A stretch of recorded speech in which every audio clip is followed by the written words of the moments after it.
ট্রাকের ব্যাপারে ইতিমধ্যে আমরা বলেছি যেটা সম্মানজনক না। মূল বিষয় যেটা হচ্ছে যে কম দামে গরিব ন্যায্য তার ভিত্তিতে দোকান থেকে পণ্য কিনতে পারবে এমন একটা অ্যারেঞ্জমেন্ট দরকার।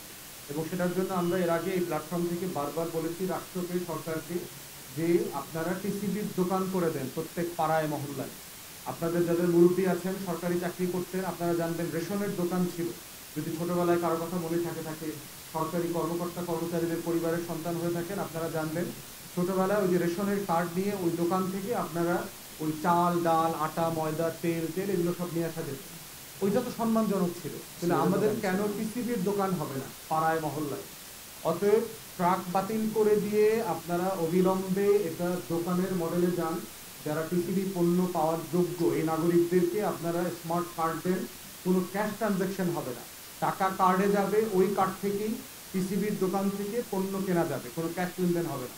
আর ইতিমধ্যে ট্রাক সার্ভিস যেটা ছিল, কোনো নোটিশ ছাড়া, কোনো কারণ বলা ছাড়া হুটহাট করে এটা বন্ধ করে দেওয়াটা আরেকটা হচ্ছে হঠকারী সিদ্ধান্ত। এবং এই যে মানে দুই ধরনের বিপদে একসাথে ফেললো গরিব মানুষকে, যে তার সস্তায় একটা পণ্য কিনবার ১,৫০০ টাকার ২,০০০ টাকার একটা প্যাকেজ কিনবার অপশনটাও রাষ্ট্র কেড়ে নিল, আবার তাকে অন্যায্যভাবে বেশি দামে ভ্যাট পে করে পণ্য কিনতে বাধ্য করা হলো।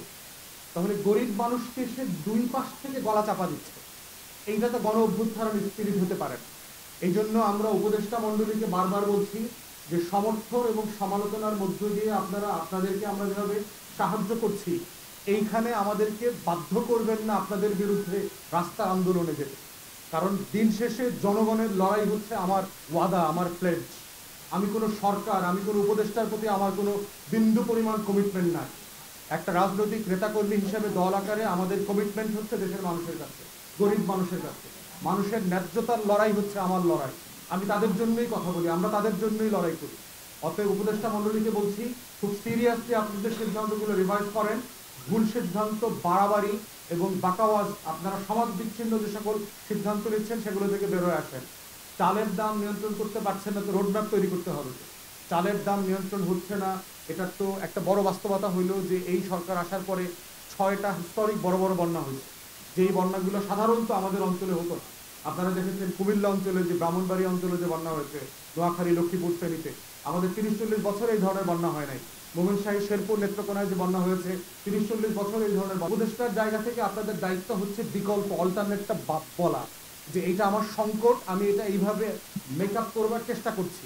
আমার চালের সংকট আছে, এই দেশ থেকে আমি কিনবার চেষ্টা করছি।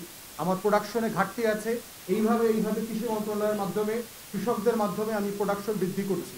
সংকট কতটুকু আছে, এটা মেক আপ কীভাবে হবে, সেই ধরনের কথা না এসে আমি এইভাবে দিব না সেইভাবে দিব, আমার কাছে ম্যাজিক আছে কিনা, এগুলো খুবই মানে অপ্রাসঙ্গিক এবং অভদ্র আচরণ। আমরা উপদেষ্টাদের কাছ থেকে মানবিক আচরণ আশা করি। গরিব মানুষদের ক্ষুধার প্রতি সম্মান দেখায় আপনারা কথা বলবেন।